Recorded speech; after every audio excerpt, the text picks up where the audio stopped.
Yeah, yeah, yeah, yeah. Because I'm happy, I'm a Muslim, that's what makes me happy, and that's the truth.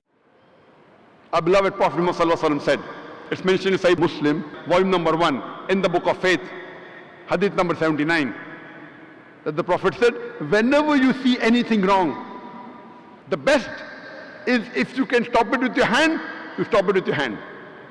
If you cannot stop it with your hand, then stop it with your tongue.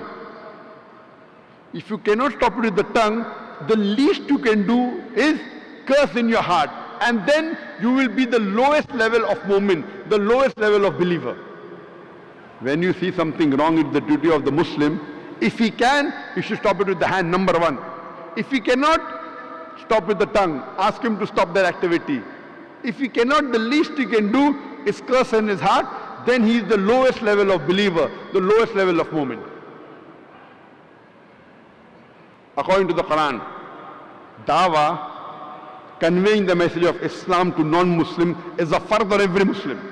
Allah says in Surah Al-Asr, chapter number 103, verse number 1 to 3, Wal Asr, by the token of time. Innal insana lafi khusr.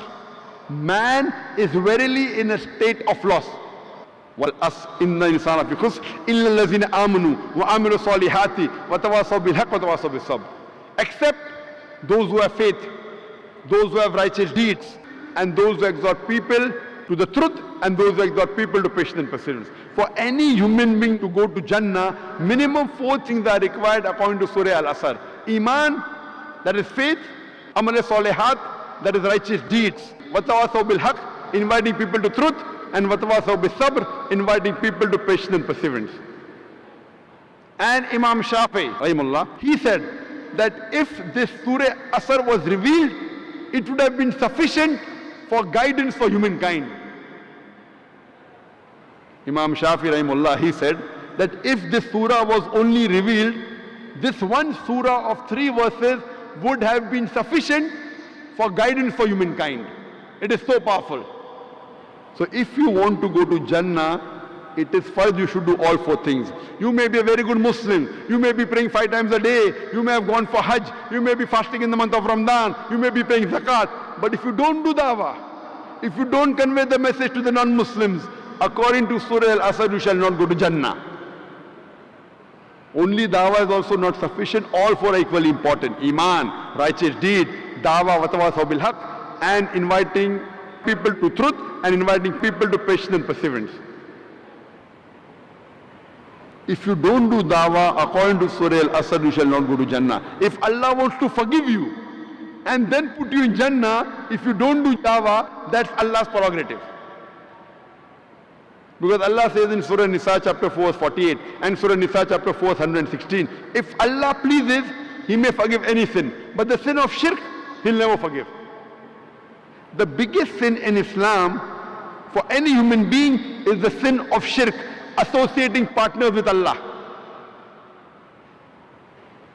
It is a duty that we tell to the other non-Muslim brothers and sisters that you worship only one true God.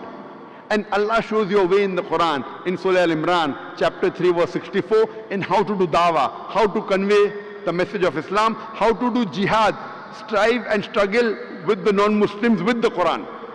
Allah says in Surah Al-Imran, chapter 3, verse 64, Kul ya ahlal kitab, say, O people of the book, ta'alaw ila kalimatin sawa'im bayna baynakum, come to common terms as us and you.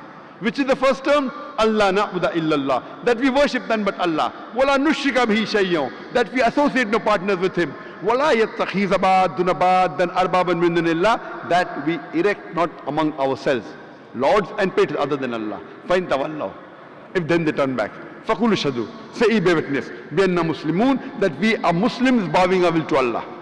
This verse of the Quran shows you a way how to do dawah. Come to common terms as between us and you. We were taught beautiful things by this man, Prophet Muhammad, may peace be upon him. He taught us to love and to care for each other. That is the sunnah of the chosen one. Loving for your brother what you love for yourself